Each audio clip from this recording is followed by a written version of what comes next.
passenger seat, but Noel Ng. Oh my God, it reminds me of the days when I'm not driving. I can sit in the passenger seat, actually look at the views. That was actually a nice experience, but I wonder what is the song, what does the song mean to you, Noel?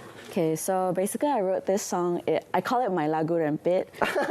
Your lagu rempit? So I wrote this song when I was studying in Taiwan. So in Taiwan there's a very inherent scooter and motorcycle culture, and I'm a city girl, so I didn't really get to experience that. So when I got there, it was like a real culture shock to me. But as you said, it's beautiful because you get to feel the breeze, yes. You get to feel the air on your skin, the sun, and also it's just good vibes on the back of the motorcycle.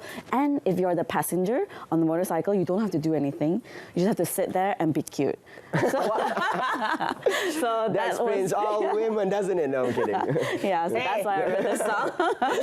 All right, that's a very nice story. And you actually studied in Taiwan. Yes, so I studied there for a couple of years, yeah. Wow, so did you hone your performing skills while you were there as well? Or did you just, because I know you're a nutritionist, the nutrition graduate, right? Yes. Did you study nutrition while you were there? So I did a bio degree when I was there, yeah. So, and while I was doing that, I was also pursuing music on the side as well. Yeah, but of course, I still have a day job because I think it's important to be able to be self-sufficient while also pursuing your passions. Yeah. Of course, you gotta have that foundation for you to be able to move forward. Yeah. Nabil can 100% relate. I mean, he's also a fellow thespian, a fellow artist like yourself as well. Art. Hello. Yes. Hello, artist. I'm curious because while you were performing, all our producers and our director was talking, is that you reminded them so much about Norah Jones. Yes, you have this very like indie folk, pop, you know, early 2000 kind of vibe. So is that your influence? Oh, for sure. I love Norah Jones, and obviously some of the local inspirations like ZOOEY. Yeah, you were playing Honey Bee. Yes, exactly. Okay, yeah, so ZOOEY, and obviously our Queen Yuna, and also a lot of independent Taiwanese artists like Joanne Papa and Joanna Wang as well. Wow. Like these people really do inspire me. Yeah. Interesting. Yeah, I wonder, Noel, what do you plan to do with your music? Because I know that you write your own music, you perform as well, and you compose them as well. You've been doing a lot for your music. I mean, what are you trying to tell the world? That's number one. And what would you say is the best part of being a musician? I think the best part about being a musician is that there are no rules. So I get to set my own rules. I get to perform my own songs that I've written, and no one is there to tell me that I can't do this. You know, it's art.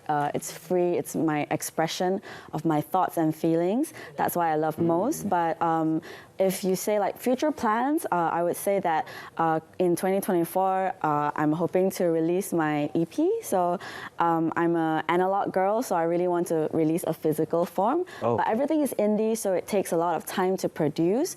Yeah, but it's on the way. And also besides that, a friend of the show, Amrita Su. Yes, I love Amrita. She's been on the show before. Yes, exactly. So me and Amrita, we're good friends. Indie girls support each other. Yeah. So we actually are organizing a lot of indie shows around KL as well. So not just to give ourselves a platform, but also for the younger kids who maybe are just starting out to write songs. We're trying to give them a platform to showcase their music as well, because that's how we started out, and we want to give back to the community like that. So currently, that's what we're doing. Yeah. It reminds me very much Darren from An Honest Mistake. An Honest Mistake as well. Senpai Darren.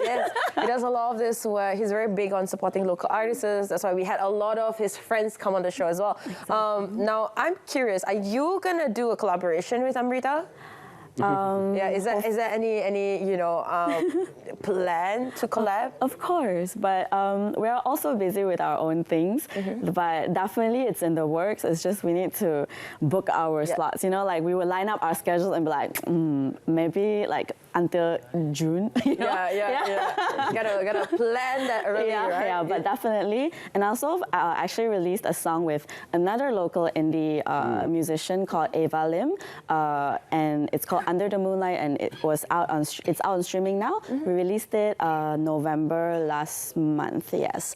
So definitely, I'm looking more to collaborating with more local musicians as well, because I'm an extrovert, so I love working with people. I love that, love that. Yeah, it's amazing to know because you're a musician. In a way, you're a nutritionist by day, musician by night. And I'm sure there are a lot of people who are watching at home right now who want to be a singer-songwriter. They want to perform as well. They have written their own songs. You mentioned something about the community just now.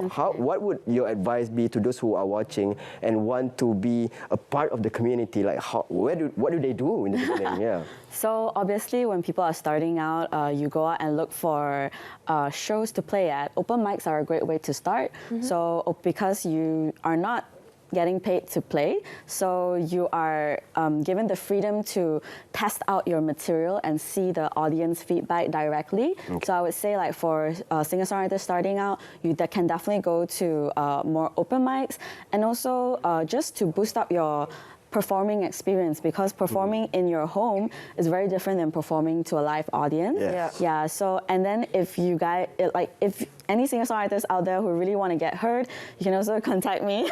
We can put you up on our singer-songwriters round. We would love to know more about these hidden talents that we have, especially in Malaysia, because Malaysia is so talented. Yeah, so many great local artists, and we're fortunate enough to also have them on the show. I want to know, who are some of your favorite indie, underground artists besides you now?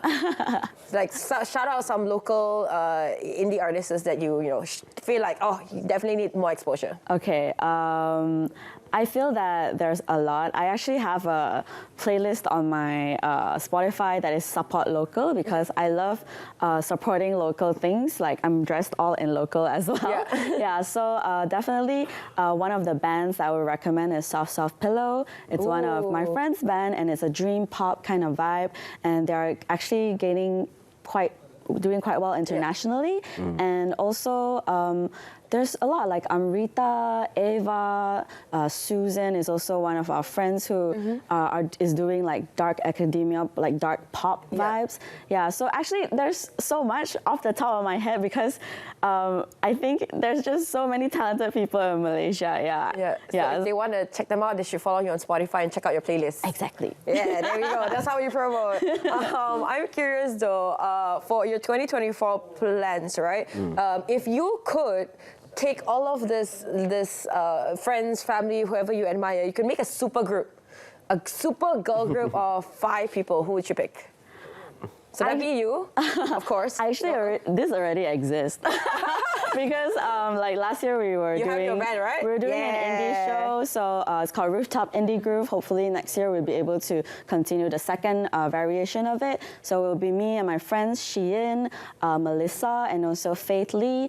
We are all independent singer-songwriters, but we came together because we wanted to have a platform to play our own songs, and also it's nice to just have a community of girls that we can gossip together and have fun together. Talk about boys. Talking about bands, I know that you also have your own band. It's aptly called Noah and Her Feathers. Yes. First of all, why did you name it that way? I'm very interested to know the history behind the naming. And talk to us a bit about your band. Okay, so yes, I do have a band. The band is called Noah and Her Feathers. And actually, it's kind of a play on like Florence and the Machine. I'm the one who is headlining, and I have like sessionists who are my feathers. So, and it's low commitment, because I understand that to be in a band is actually a very high commitment. So it depends, like let's say today this show, it's a solo act, so I don't need my feathers. But if it's like on a live stage where they require like a backline, drums, bass and everything, so I'll hit up my friends like, are you free? Can you session for me? And they'll be like, okay. And they'll be the part of the feathers. I wonder if they have day jobs as well, your feathers. Usually, mostly. So these are some of your feathers though, on the screen? Yes, so these are some of my feathers. They sing backup vocals for me. And also a lot of my friends play keys, play guitar, for me. How many feathers do you have exactly? How big is the band? The army is growing. Oh, wow. She's building an army. More feathers to make a giant bird. Yeah. Republic of Noel Ng. That's so interesting. Would you take Nabil though to be part of your feathers? For sure. It would be my honor. Are you kidding? I know how to beatbox. Boots and cats and boots and cats. Am I good enough to be a feather of yours? I could definitely use that. We could sample that for sure.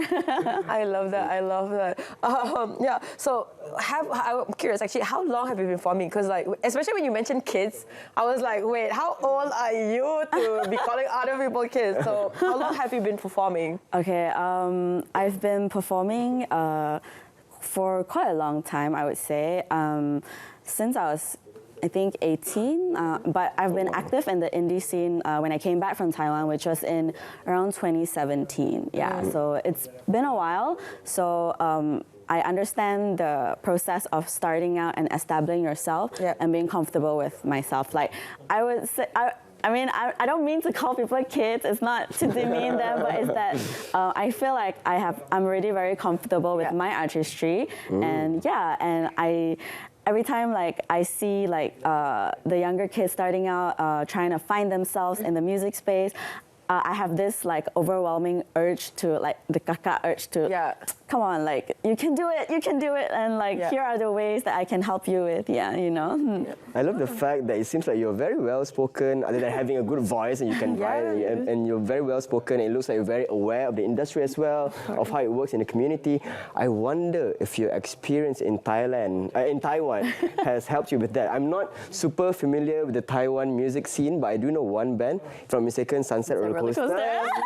They are one of my favorite bands. I wonder if your time in Taiwan has kind of shaped your experience or mold you as an artist. For sure, because I went to Taiwan during my most formative years, so it really altered my brain so much when I was there.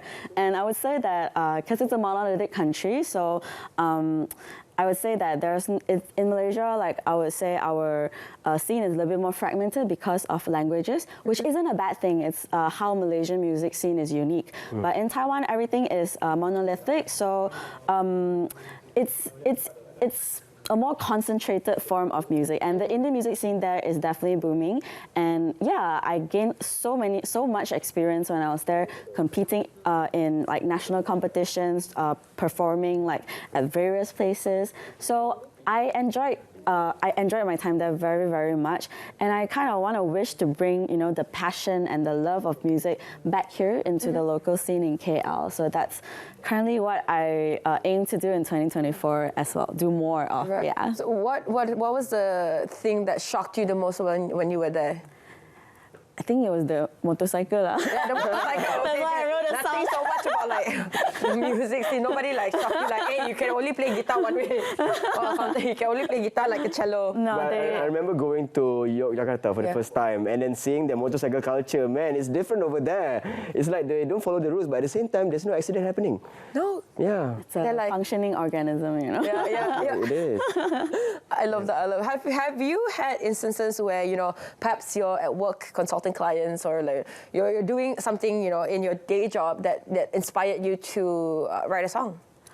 For now, I don't think so, because for personally, I actually segment it quite clearly in my head. So my work is my work, and then my music is my music. I actually treat music as a form of escapism. Okay. Yes. So because obviously working is like working a 9 to 5. It's dreary. The days get long, and you just want to like zonk out. So to me, like the place that I escape to is my music. So And music, sometimes they have an evolution of their own. I mean, if we were to talk about bands, for example, one example I have in mind, Coldplay used to have such an acoustic feel to their album, especially in the first 2 albums. Yeah. And then now they are doing more dance tunes even, something electronic, something more adventurous. With BTS. They collaborated with BTS. Who would have thought they would collaborate with a boy band or K-pop from Korea? I wonder if that's the same thing is going to happen to you, because I'm not familiar with the music of Noel and her feathers.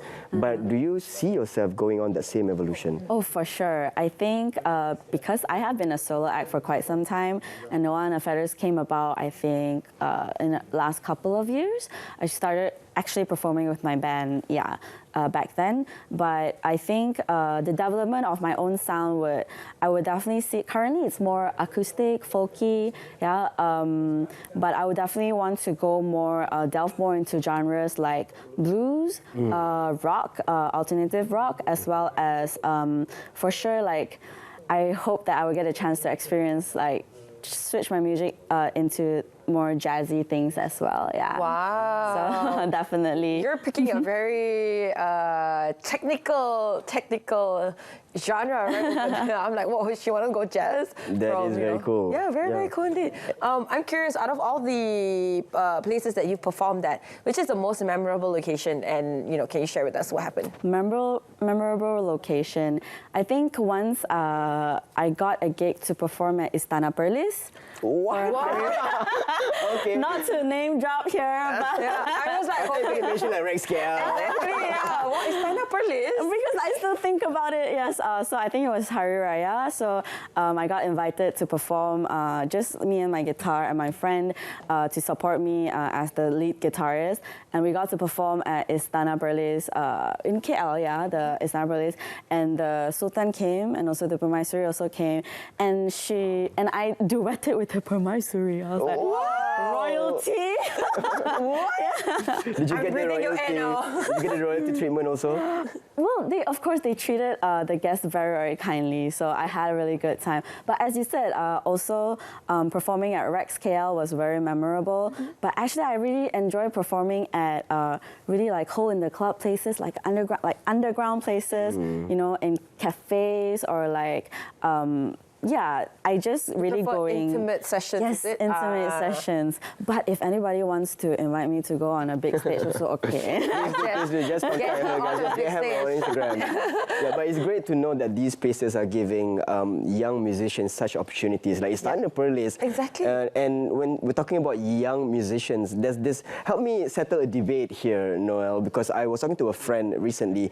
We're talking about how young artists nowadays, especially coming from the Western countries, it seems like in an album of theirs, they would have a lot of genres. Like macam each of the songs would sound differently from the other one. Yeah. Does that mean that they don't have an identity because they don't stick to one genre? Or is that just how music is at the moment? What do you think? I agree. I think that's just how, because we're in the streaming era where music is very globalized. Because previously, people will only get exposed to pop. But currently, pop, like, when you define popular, it's kind of hard to define because there are so many genres that can shoot up to virality, especially with platforms like TikTok. Yep. Yeah, and also, so definitely for sure, this is a consequence of the current streaming era, I would say.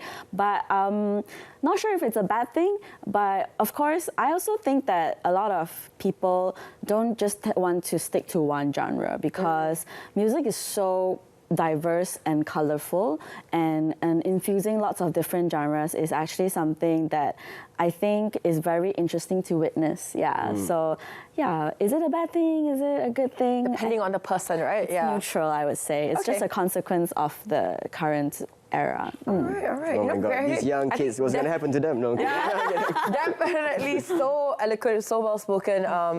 Again, thank you so much for coming on the show. Unfortunately, we are running out of time. Now, to our listeners who want to check you out, who want to stream your songs, want to start following you, how can they find you on social media? Okay, social media, definitely Instagram. I'm most active there. You can find me, Noel Has Feathers, NOELHAS, Feathers, as in feathers. Yeah. And my music is on Spotify. It's on Apple Music as well, all streaming platforms. And subscribe to me on YouTube because I'm trying to get monetized. It's hard. Let's go! I will be one of your new subscribers. Thank you. All right, thank you so much, for being on the show, gracing us with your presence, and also thank you for speaking a lot about the industry. Coming from a young musician point of view, that's awesome. We have such an amazing two guests here today.